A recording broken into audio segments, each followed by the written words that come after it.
সবাই সকালবেলা থেকে ব্লগ শুরু করে, আমি রাতের বেলা থেকে আজকে ব্লগটা শুরু করছি।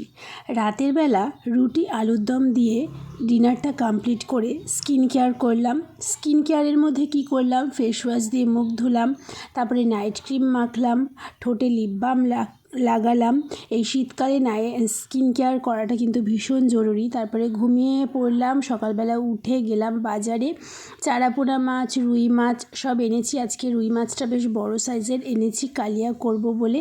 আর খুব বেগুন পোড়া খেতে মন চাইছিল, তাই বেগুনটাও একটা পুড়িয়ে নিলাম। তারপরে স্নান পুজো করে খেয়ে দিয়ে ঘুমিয়ে পড়েছিলাম। তারপরে ঘুম থেকে উঠে আজকে আবারও একা একা যাচ্ছি শপিংয়ে। শপিং করছি বেশ কয়েকদিন ধরে, কেন বা কী বৃত্তান্ত আগের মিনি ব্লগগুলো দেখলে বুঝতে পারবে। আসার পথে ডাল বড়া দেখে লোভ সামলাতে না পেরে 10 টাকার ডাল বড়া খেতে খেতে চলে এলাম।